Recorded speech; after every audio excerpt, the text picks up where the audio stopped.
Hello viewers, welcome to our channel.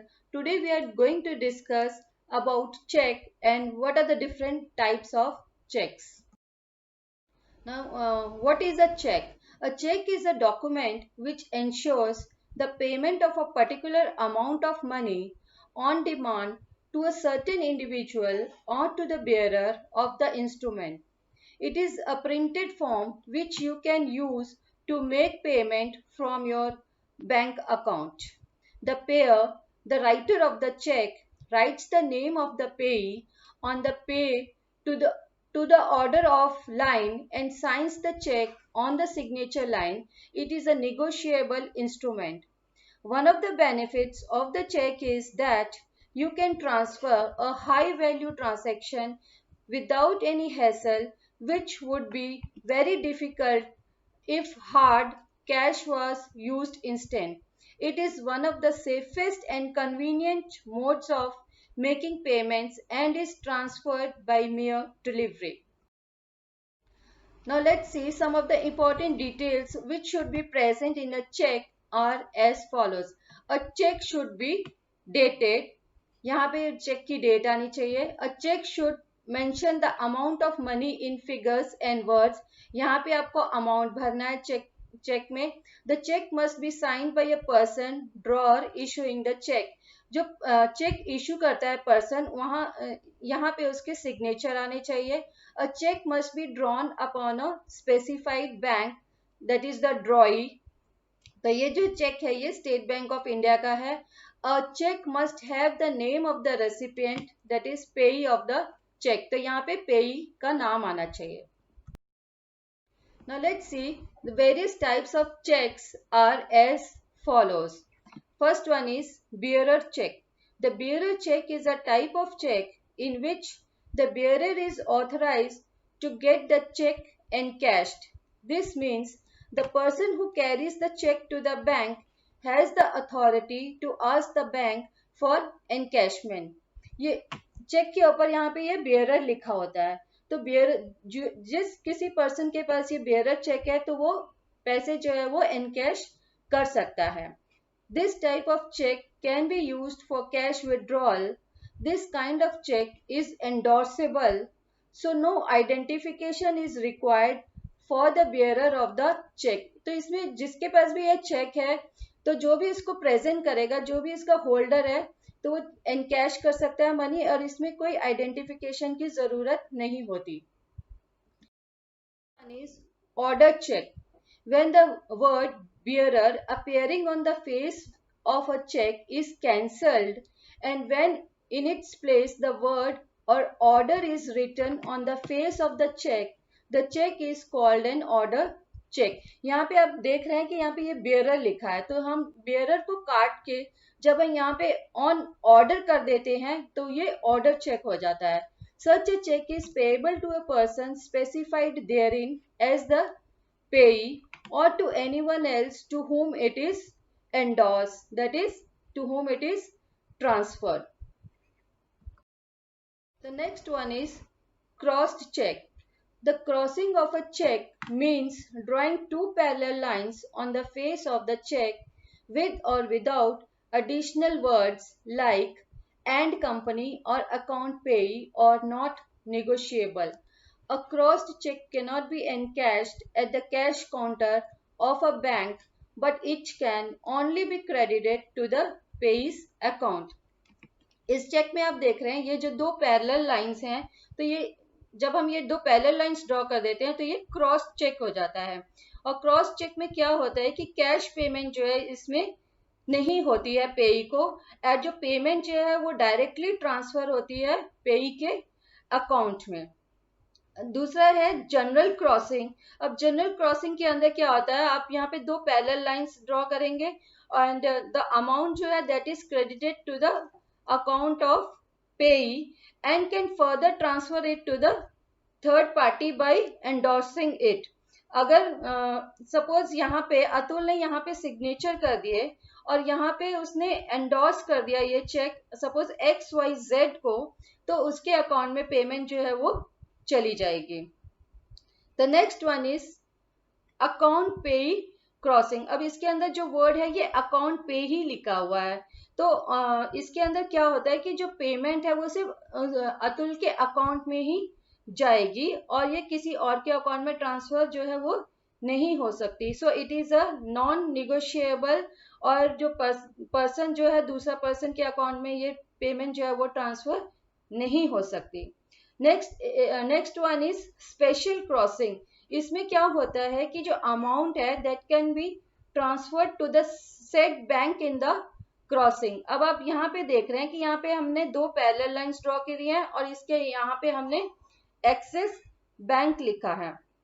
तो अगर मैं इस चेक को एंडोर्स कर देती हूँ, सपोज अगर मैंने यहाँ पे साइन कर दिया, मैंने इस चेक को एंडोर्स कर दिया, XYZ का सपोज अकाउंट है एक्सिस बैंक में, तो पेमेंट जो है वो एक्सिस बैंक में चली जाएगी। तो ये होती है एक special crossing. Next one is uncrossed और open cheque. When a cheque is not crossed it is known as uncrossed और open check.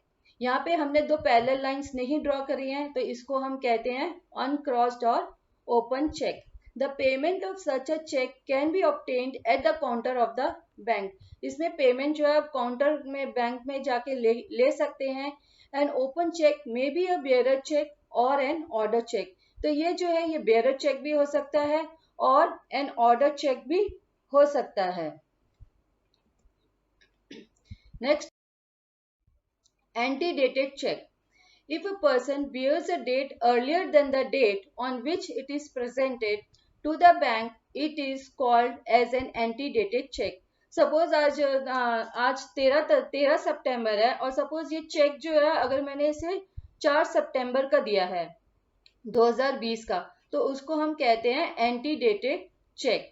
Next one is post dated cheque. अब पोस्ट डेटेड चेक क्या होता है, सपोज आज 13 सितंबर है और check मैं उसको 20 तारीख का दे रही हूँ, 20 सितंबर का आगे की डेट का दे रही हूँ, तो वो होता है post dated cheque. So if a cheque bears a date which is yet to come, that is future date, then it is known as post dated check. A post dated check cannot be honored earlier than the date on the check. और इसकी payment जो है ये पहले नहीं की जा सकती है, जो जिस तारीख पे डेट लिखी है तो उसी डेट पे ही इसकी पेमेंट होगी। The next one is stale check. If a check is presented for a payment after 3 months from the date of check, it is called stale check. A stale check is not honored by the bank. जो stele check है, ये check की validity जो है वो सिर्फ 3 months की होती है।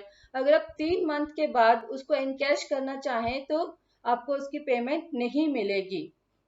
Next one is mutilated cheque. अब म्यूटिलेटेड चेक क्या होता है, अगर ये चेक फट गया है तो उसको हम कहते हैं mutilated cheque. If a cheque reaches the bank in a torn condition, it is called a mutilated check.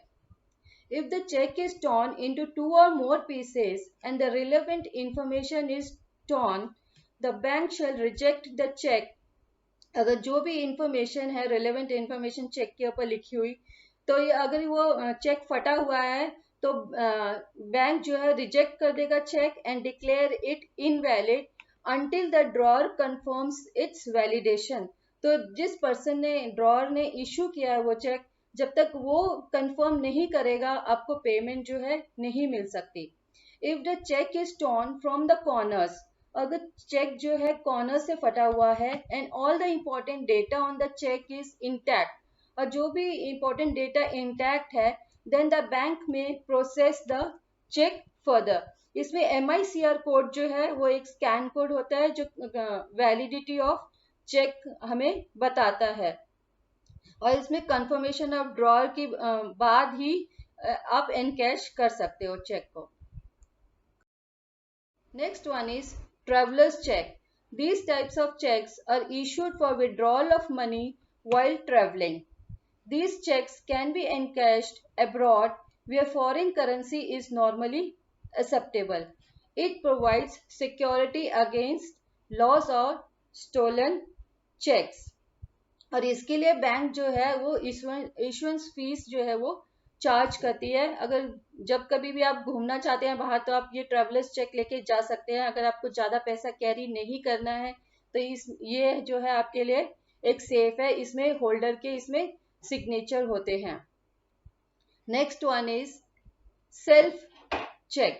A self check is written by a drawer as a pay self to receive the money in the physical form from the branch where he holds his account. जो self check है इसके अंदर जो है हम current date लिख देते हैं और सेल्फ लिख देते हैं चेक के अंदर, तो आप बैंक में जाके आपको उसी टाइम पे मनी जो है आप वो विड्रॉ कर सकते हैं अपने अकाउंट से। Next one is banker's check. These checks are issued by the bank itself. इस banker's check जो है ये बैंक issue करता है and guarantees a payment. The checks are not dishonored as the money will be paid to the bank beforehand. इसमें check जो है वो डिसऑनर नहीं होता है क्योंकि मनी जो है वो हम पहले ही बैंक में होता है। इट इज नॉन निगोशिएबल, ये नॉन निगोशिएबल है। Payment in the same city and is valid for 3 months। और इस बैंक जो है इसके अगेंस्ट में आपको कोई सिक्योरिटी देनी पड़ती है। Next one is at par cheque. This type of cheque it is accepted at all its branches across the country. Next one is blank check. In this only signature is required and the amount is kept blank. इसके अंदर जो है blank check में आपको amount का column blank रखना है और आप पर्सन का नाम इसमें मेंशन कर सकते हैं। और अगर आपके अकाउंट में ज़्यादा पैसा है तो आप मैक्सिमम लिमिट उसमें जो है असाइन कर सकते हैं। आप चेक के ऊपर लिख सकते हैं कि मैक्सिमम लिमिट जो है सपोज 2 लाख है तो आप 2 लाख से ज़्यादा पैसा जो है आपके बैंक अकाउंट से नहीं निकलेगा। Next one is gift cheque. That is decorative cheques are issued for gifts and prizes or special occasions. Also bank charges extra fee for issuance of such cheques. जैसे कुछ स्पेशल ओकेजन्स हो गए, weddings हो गए, birthday हो गए, तो ये जो गिफ्ट चेक्स जो हैं ये काफ़ी डेकोरेटिव होते हैं और बैंक जो है इसके लिए एक्स्ट्रा फी चार्ज करता है। Thanks for watching my video. Do like, share and subscribe my channel. Bye bye for now.